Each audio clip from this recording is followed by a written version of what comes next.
तो hello guys, कैसे हैं आप लोग। आज हम द इन्फिनेटर वर्ल्ड के एक और नए एपिसोड के साथ आ गए हैं। तो जिसने अभी तक चैनल को सब्सक्राइब नहीं किया वो चैनल को सब्सक्राइब कर दे, और जिसने अभी तक वीडियो को लाइक नहीं किया तो काइंडली वो वीडियो को भी लाइक कर दे। तो चलिए एपिसोड को शुरू करते हैं। एपिसोड की शुरुआत में हमें दिखाया जाता है कि मिस्टर वोल्टर और उसकी टीम उस कंट्रोल रूम में पहुंच जाती है। हाँ, शुआन कहता है कि हमें पहले कोर को ढूंढना चाहिए, उससे हमें आगे का रास्ता मिल जाएगा। जहाँ मिस्टर वोल्टर कहता है कि तुम्हें कैसे पता कोर का। जहाँ शुयान इससे कहता है कि मुझे क्या सभी जीनियस लोगों को ये पता है कि जो स्कोर की लिमिट को तोड़ेगा वो ही उस लॉक को तोड़ सकेगा। ये सुनते ही मिस्टर वोल्टर थोड़ा हैरान होता है और कहता है कि तुम एक जीनियस पर्सन हो, तुम्हें इसके बारे में पता चल ही गया। अगर तुमको इसके बारे में ज्यादा नहीं पता, जो जीन लॉक होता है वो एक स्विच की तरह होता है और उस स्विच की एक लिमिट होती है, और अगर तुमने उस लिमिट को क्रॉस कर लिया तो वो लॉक ब्रेक हो जाएगा और दरवाजा ओपन हो जाएगा। यहाँ शुयान मिस्टर वोल्टर से पूछता है कि क्या आप इसके बारे में जानते हैं या आपने कभी देखा है। तो मिस्टर वोल्टर कहता है हाँ, ये बहुत ज्यादा डरावना है और खतरनाक भी। अगर जीन कोलैप्स कर गए तो वो बॉडी के लिए बहुत ही ज्यादा नुकसानदेह होंगे, और जिस बंदे के जीन से हम वो लॉक खोलेंगे उसको बहुत ही ज्यादा तकलीफ होगी और वो उस तकलीफ से मर भी सकता है। विश्वान आगे बढ़ता है और कहता है कि हमें किसी ह्यूमन के जीन से इस लॉक को नहीं खोलना चाहिए, बल्कि किसी जानवर या किसी और चीज के जीन से खोलना चाहिए। मिस्टर वोल्टर कहता है कि तुम्हारी बात सही है, मगर जिस चीज का भी जीन हो वो बहुत ज्यादा पावरफुल हो तभी वो उस लॉक को ब्रेक कर सकती है।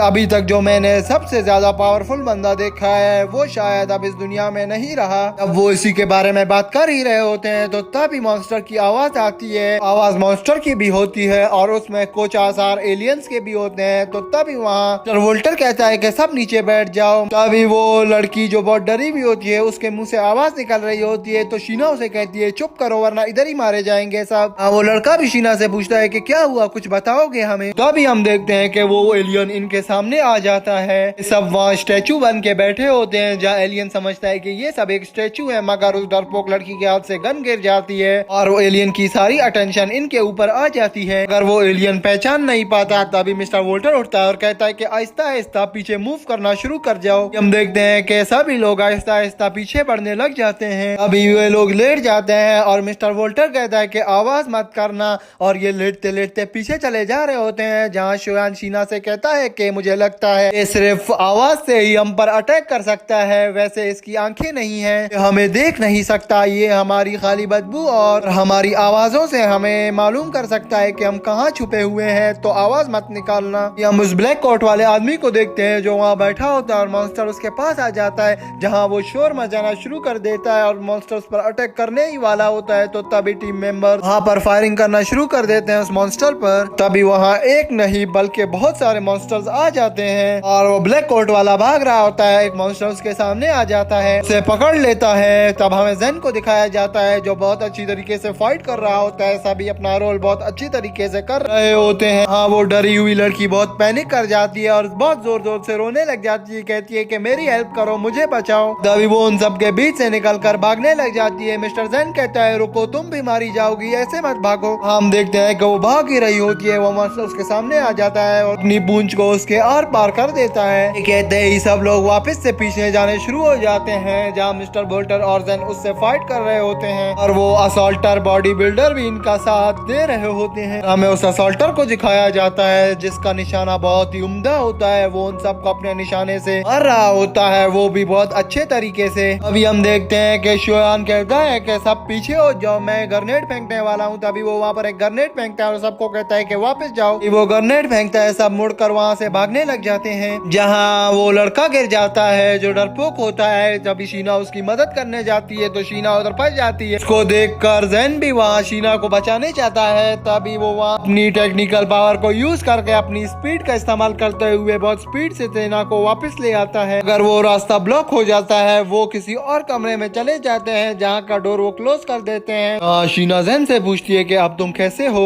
जेन बताता है कि मैं ठीक हूँ और मुझसे कुछ मत पूछो, मैं भागने से बहुत थक गया हूँ, अब मैं तुम्हारे किसी सवाल का जवाब नहीं दे सकता फिलहाल। जेन उससे कहता है कि क्या तुम मेरे साथ रहने में एग्री करती हो। तो शीना उससे कहती है कि हाँ मैं एग्री करती हूँ, मगर तुमने किसी के साथ प्रॉमिस किया हुआ है। तभी हम देखते हैं कि जेन को भी याद आ जाता है, उसने उस ख्वाबों वाली लड़की के साथ प्रॉमिस किया था कि मैं वापस आऊंगा। अभी शीना कहती है छोड़ो, इन बातों का वक्त नहीं, हमें अपनी टीम को जल्दी जल्दी से ज्वाइन करना है। अगर जैन उसकी बात का जवाब नहीं दे रहा होता तो शीना कहती है जैन सुनो क्या हुआ। अभी जैन उसको बताता है कि तुम जिस लड़की की बात कर रही हो उस लड़की की स्टोरी जानकर तुम भी बहुत दुखी हो जाओगी। अभी वो शीना को बताता है कि जब वो लड़की छोटी थी तो उसके पेरेंट्स बहुत ज्यादा बीमार हो गए थे और उनके पेरेंट्स ने इसकी जिम्मेदारी मुझे दी थी और कहा था कि तुम प्रॉमिस करो हमारी बेटी का ख्याल रखोगे, और उनकी डेथ हो गई थी तो मैंने उनसे प्रॉमिस लिया हुआ था कि मैं उनकी बेटी का ख्याल रखूंगा, तो इसीलिए मैं उसकी बेटी के साथ प्रॉमिस करके आया हूँ। और वो एक रीबॉर्न पर्सन है। अब देखो जैसी तुम्हारी मर्जी। तभी हम शीना को देखते हैं जो जैन के पास आती है तो उसके सर पर हाथ रखती है जिसकी वजह से जैन के अंदर थोड़ी सी एनर्जी आ जाती है। शीना को कहता है कि अब मैं थोड़ा बेहतर फील कर रहा हूँ शीना थैंक्स। कहते ही शीना उसकी बात का कोई जवाब नहीं देती और आगे बढ़ने लग जाती है, जहाँ मिस्टर जैन उसको देखकर उसके पीछे चलना शुरू कर देता है। हाँ जैन उससे कहता है कि क्या हो गया है अब तुम्हें, तुम पागल तो नहीं हो गई शीना। अभी शीना कहती है कि नहीं मुझे कुछ नहीं हुआ जैन, मैं सिर्फ अपने पेरेंट्स के बारे में सोच रही थी। जैन कहता है कि तुम अपनी स्टोरी मुझे बता सकती हो, मैं किसी को नहीं बताऊंगा। तो शीना उससे कहती है कि जब मैं जवान थी तो मेरे पेरेंट्स की डेथ हो गई थी, वो भी एक कार एक्सीडेंट पे जिस दिन मेरी बर्थडे थी। ये सुनकर मिस्टर जैन बहुत ज्यादा इमोशनल हो जाता है और उसको कहता है कि सॉरी मुझे माफ करना मेरे रूड बिहेवियर के लिए, मुझे सिर्फ तुमसे इसीलिए लगाव हो गया था कि तुमने मुझे सेव किया, मेरा ख्याल किया, मेरी चिंता की। तुम एक बहुत अच्छे लड़के हो जैन, मेरे साथ ही नहीं बल्कि सबके साथ तुमने अच्छाई की है, तुमने मुझे सच्चाई का रास्ता दिखाया और हमेशा मेरा साथ दिया। शीना उसको एक टूल बॉक्स देती है और कहती है कि अब बस हुआ, अब हमें यहाँ से किसी तरह अपने टीम मेंबर्स के पास पहुँचना ही है। जैन अपनी पावर का यूज करता है और कहता है कि यहाँ पर और कुछ नहीं, हमें यहाँ से इसी सामान से काम चलाना होगा और जल्दी जल्दी अपनी टीम को ज्वाइन करना है। शीना कहती है कि अगर मैं गलत ना हूँ तो अभी हम कंट्रोल रूम से कुछ ही फासले पर आए हैं। तो जैन पूछता है कि मुझे ये बताओ तुम्हें कैसे पता चला। शीना कहती है कि जब हम कंट्रोल रूम को छोड़ रहे थे तो मैंने सारी लोकेशन याद कर ली थी, तो बीच में हमारे 3 रूम्स आए थे। अभी जैन पूछता है कि हाँ ये तो मैंने भी देखे 3 रूम्स आए, पर तुम्हें अभी तक याद कैसे हैं। अभी शीना उसे बताती है कि मैंने स्पेसशिप को तो उधर ही से याद कर लिया था जब वो वीडियो प्ले हुई थी, ये देख लो। तभी वो दोनों हंसने लग जाते हैं और जैन कहता है हाँ मैं कितना बेवकूफ हूँ, मुझे कैसे याद नहीं रहा। अभी जैन कहता है कि तुम्हारी कैलकुलेशन तो बहुत ही अच्छी है। अभी वो दोनों वहाँ पर हंसी मजाक करने लग जाते हैं। जैन शीना से कहता है कि मैं इतने लोगों को अपने सामने मरने नहीं देने वाला, मैं उन सब लोगों को बचाना होगा बल्कि खुद भी बचना होगा। कहते ही शीना कहती है हाँ मैं तुम्हारा साथ दूंगी। तभी हम देखते हैं कि वो मॉन्स्टर आ जाता है, शीना को पकड़ के वहाँ से ले जाता है। मिस्टर जैन की आंखों के सामने ये सब हो गया होता है और वो बहुत गुस्से में होता है और एपिसोड यहीं पर एंड हो जाता है। तो दोस्तों अगर आपको वीडियो अच्छी लगी हो तो काइंडली वीडियो को लाइक और चैनल को सब्सक्राइब कर देना। बाय।